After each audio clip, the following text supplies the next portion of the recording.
Sorry, অনেক late করে ফেলেছি। তুমি অনেকক্ষণ ধরে আমার জন্য ওয়েট করছো, তাই না? কি হয়েছে? আমিও তো আজকে গাড়ি ছাড়া এসেছি। আমি ভাবলাম কেননা আজকে তুমি রিক্সা ছাড়া আর আমি গাড়ি ছাড়া দুইজন পায়ে হেঁটে পুরো শহর ঘুরে বেড়াই। আমরা ঘোরা তুমি আমার অবস্থান সম্পর্কে জানো।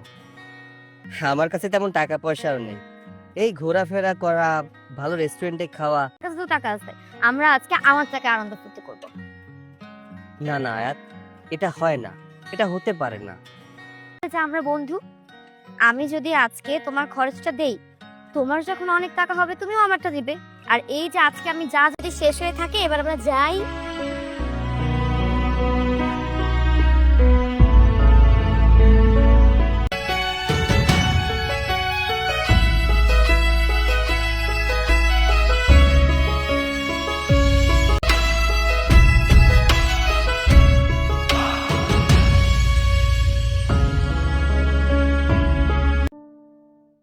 কি ব্যাপার আয়তার মা, এত রাতে তুমি এখনো জেগে আছো?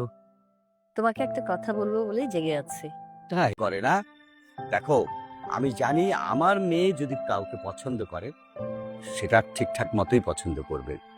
তাকে একদিন আমার সাথে দেখা করতে বলো, আমি কথা বলি, সবকিছু যদি ঠিকঠাক থাকে ওকে ফাইন, মেয়ের সাথে বিয়ে দিয়ে দেবো।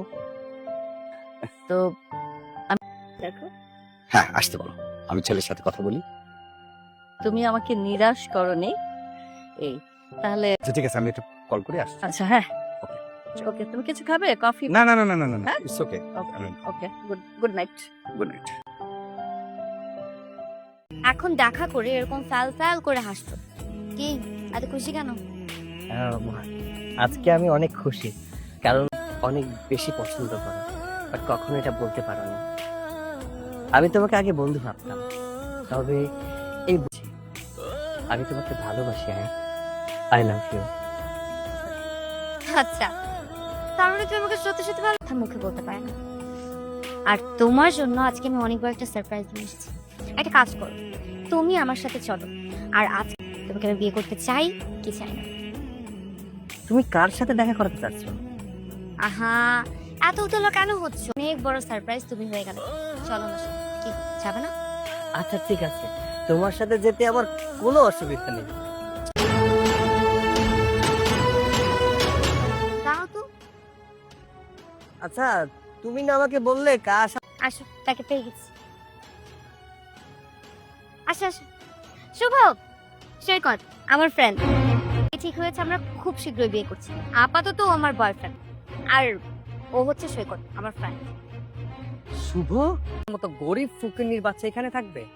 আচ্ছা, আমি একটা জিনিস বুঝতে পারলাম না, তুমি আয়াতের সাথে কি করছো? গরিব ফকিন্নি বড় ভাই, যে বড় ভাইয়ের কথা তোমাকে আমি অনেক আগেই বলেছিলাম, কিন্তু তুমি আমাকে একটা কথা বলো তো, তুমি ওকে কিভাবে চেনো? এই তো সেই রিক্সাওয়ালাটা। ওকে আজকে আমি এখানে কেন নিয়ে এসেছি জানো? ও আজকে আমাকে প্রপোজ করেছে, আর এই জন্য তুমি আমার গার্লফ্রেন্ডের দিকে নজর দিয়েছো? এই তোমার কি লজ্জা বলতে কিচ্ছু নেই? তোমাকে আমি বাড়ির থেকে বের করে দিয়েছিলাম, এসে উঠেছো এই শহরের দিকে নজর দিয়েছো। তোমার সাহস দেখে আমি রীতিমতো অবাক হয়ে যাচ্ছি। আয়াত, আয়াত, শুভ এসব কি বলছে? তুই কি পাগল হয়ে গেছিস? আমি কেন তোকে ভালোবাসতে যাব? সেই দিন চোরের হাত থেকে তুই আমার 10 লক্ষ টাকা বাঁচিয়েছিলি, আর এই জন্যই আমি তোর সাথে একটু ভালো ব্যবহার করেছি। বললে তোরা ধরেই নিস যে আমরা তোদেরকে ভালোবাসি। না আমি তোকে ভালোবাসতাম না, এখন আমি তোকে ভালোবাসি। তুই আমার উপকার করেছিলি, আর এটা ব্যবহার করেছিলাম, একটু টাইম স্পেন্ড করেছিলাম, আর এতে করে তুই কি করেছিস? তুই ধরেই নিয়েছিস আমি তোকে ভালোবাসি। শোন, আমি না তোকে কোনো ভালো টালোবাসি না। এখন আমি নিজেই দেখছি, তোর সাহস দেখে আমি রীতিমতো অবাক হয়ে যাচ্ছি।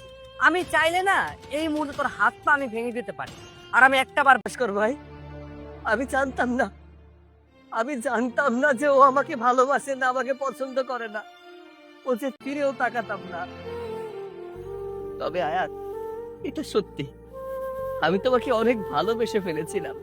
ভালোবাসা হয় না, ভালোবাসা হয় সমানে সমানে, আর সেই সমানটাই তোকে আজকে দেখাতে এখানে নিয়ে এসেছিলাম। এখন তো দেখেছিস, তুই এক্ষুনি এখান থেকে চলে ভালো আছি, ভুলটা আমার ছিল, কারণ স্বপ্নটা যে আমি একাই দেখেছিলাম, তোমাকে হারাইনি। ভালো থাকে না শুধু তাদেরকে বিশ্বাস করা মানুষ, আর এটাই সত্যি।